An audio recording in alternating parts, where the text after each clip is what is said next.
అసలే శీతాకాలం, ఎముకలు కొరికే చలి.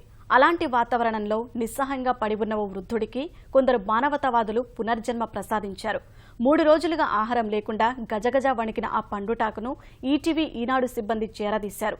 స్థానిక నేతలతో కలిసి వైద్యం అందించడమే కాకుండా అతని వివరాలను ఈటీవీ ఆంధ్రప్రదేశ్ ప్రసారం చేయడంతో పాటు ఈనాడు దినపత్రికలో ప్రచురించారు. విషయం తెలుసుకున్న అతని కుటుంబీకులు కన్నీరు మున్నీరవుతూ వృద్ధుణ్ణి అక్కున చేర్చుకున్నారు. తన ప్రాణాలు కాపాడిన వారందరికీ కృతజ్ఞతలు చెబుతున్నాడా పెద్దాయన.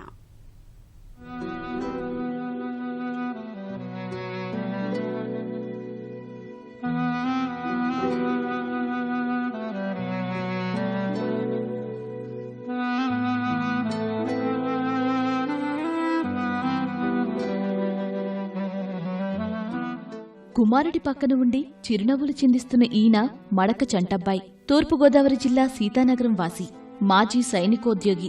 దేశ భద్రత కోసం ప్రాణాలకు తెగించి మరీ పనిచేశారు. పదవి విరమణ తర్వాత అనారోగ్యం బారిన పడిన చంటబ్బాయి వైద్యం కోసం విజయవాడకు వచ్చారు.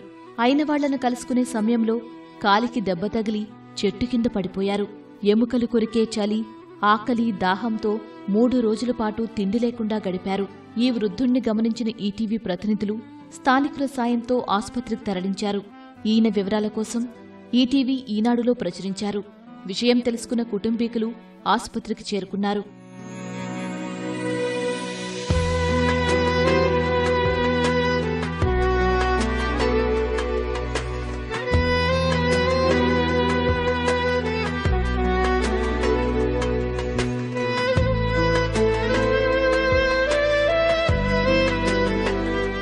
మూడు రోజుల పాటు ప్రభుత్వాసుపత్రిలో చికిత్స పొందిన వృద్ధుడు ప్రస్తుతం పూర్తిగా కోలుకున్నాడు. నాడు చెట్టు కింద పడిపోయి ప్రాణాలతో పోరాడిన వృద్ధుడు నేడు అయినవారితో కలిసి ఆనందంగా గడపడం చూసి స్థానికులు ఆశ్చర్యం వ్యక్తం చేస్తున్నారు.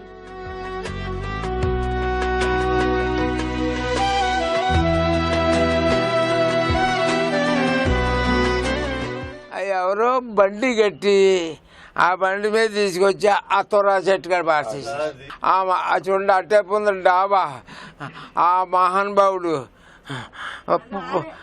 అన్ని టిఫిన్ తెచ్చి పాలు తెచ్చి అది తెచ్చి పెట్టాడు బాబు. రాళ్ల మీద పడిపోయాను బాబు, లేకలేకపోయాను. ఎవరో మీలాడు మహానుభావులు పుణ్యాతులు 2 దుప్పట్లు తెచ్చి దుప్పట్లో ఇయ్యాలా కట్టి అప్పుడు నేను పడుకున్నా అంటే వారు పాకలోను. కొడుకులు బాగా చూసుకుంటారా? కొడుకు చూస్తున్నాడు బాబు, ఒక్కన అక్కడే కదండి కొడుకు. మిలిటరీలో ఏం పని చేశావు? బెంగళూరు రికార్డ్ ఆఫీస్ నంబర్ 42 నంబర్. వృద్ధుడి దీనస్థితిపై ఈటీవీ ఈనాడు కథనాలు ప్రసారం చేసింది. విషయం తెలుసుకున్న చాలా మంది సాయం చేసేందుకు ముందుకొచ్చారు. వృద్ధుణ్ణి ఆసుపత్రి నుంచి డిశ్చార్జ్ చేయించి నగరంలోని మాచవరంలోని ఇంటికి తీసుకెళ్లి కుమారులకు అప్పగించారు. తప్పిపోయిన తండ్రిని తమ చెంతకు చేర్చడంతో ఆ కుటుంబం ఈటీవీ ఈనాడుకి కృతజ్ఞతలు తెలిపింది. పేపర్లో ఒకసారి చూశానండి, సలిపోటు వైను తెలిసి మళ్ళీ చూశాను. ఇలాగ ఈటీవీ అని రాసి ఉందండి. అది చదివి కావుగా హాస్పిటల్కి వెళ్ళాను. హాస్పిటల్ ఉంచమన్నారండి. నేను అన్నాను ఇంటికి తీసుకెళ్తానండి, కొద్ది కవర్ అయ్యి నేను హాస్పిటల్ తీసుకొస్తాను, ఇక్కడ ఉండాలంటే ఇక్కడ అపార్ట్మెంట్ అండి, ఇంటికి తీసుకెళ్ళిపోతానంటే సరే తీసుకెళ్ళి మా ఫోన్ నెంబర్ నా ఫోన్ నెంబర్ రాస్తాను, మొన్న కూడా రాశానండి. ఎవరికైనా నాకు ఫోన్ చేయమని నేను చెప్తానని చెప్పాను. మీ వల్ల నేను మళ్ళీ పునర్జన్మ మాకు మళ్ళీ మా బిడ్డలకి అందరికీ మంచి మాట వచ్చిందండి. ఆయనే వెళ్ళిపోతానన్నాడంటండి. వెళ్ళిపోయాడంటండి ఆటో కట్టించుకుని. ఇంకా 2 రోజులు దినెత్తుకమండి, కనిపించలేదు. తర్వాత ఈ టీవీలో వాళ్ళు పేపర్లో పడితే అది చూసి మేము తెచ్చుకున్నామండి. సంతోషంగానే ఉన్నాడండి, బాగానే ఉన్నాడండి. వచ్చిన కాడి నుంచి బాగానే చూసుకుంటున్నామండి, అప్పచెప్పిన కాడి నుంచి బాగానే ఉంటున్నామండి.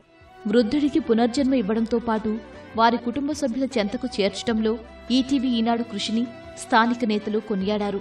పెద్దాయన ఆలనా పాలనా చూసుకునేందుకు అధికారులతో మాట్లాడి సాయం వచ్చేలా చేస్తామని చెబుతున్నారు. 2 రోజుల్లోనే ఆయన చక్కగా ఇదవుతున్నారు.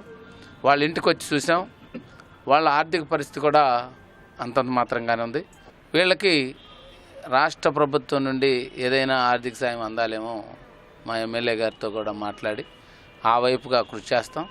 ఇతన్ని కిందకి తీసుకురావాలన్నా 5-6 వేల రూపాయలు, 2-3 వేలన్నా ఖర్చు పెట్టండి. దించేవాళ్ళు ఉండరు, పైకి తీసుకొచ్చేవాళ్ళు ఉండరు. కాబట్టి నిర్మల హృదయ భవన్లో అనాథాశ్రయంలో కూడా ఏదన్నా రేపు ఆ బెడ్లు ఏదైనా ఖాళీ అవ్వగానే ఒక వారం రోజుల్లోపు మాట్లాడి వారిని అక్కడ అనాథాశ్రయంలో కూడా చేరుస్తాం. జీవితంలో ఒక మంచి గొప్ప గొప్ప కార్యక్రమంలో పాల్గొనే అవకాశం కల్పించిన ఈనాడు ఈటీవీ బృందానికి నా హృదయపూర్వకమైనటువంటి అభినందనలు, కృతజ్ఞతలు కూడా తెలియజేస్తున్నాం. ఒక వృద్ధుడు పలానా దగ్గర పడిపోయాడు, ఈటీవీ వాళ్ళు అది చూసి చక్కగా స్పందించి అతనికి అన్నీ కూడా సదుపాయం చేసి హాస్పిటల్కి తీసుకొస్తున్నారు. ఎలాగైనా సరే మీరు తప్పక గట్టిగా చేయాలని చెప్పేసి నేను సూపరింటెండెంట్ గారిని గట్టిగా మాట్లాడటం జరిగింది. హాస్పిటల్లో అతనికి వైద్యం దగ్గరుండి చేయించామనండి. వృద్ధుణ్ణి కాపాడి సామాజిక బాధ్యతను నెరవేర్చిన ఈటీవీ ఈనాడు సిబ్బంది చొరవకు స్థానిక ప్రజాప్రతినిధులు అభినందనలు తెలిపారు.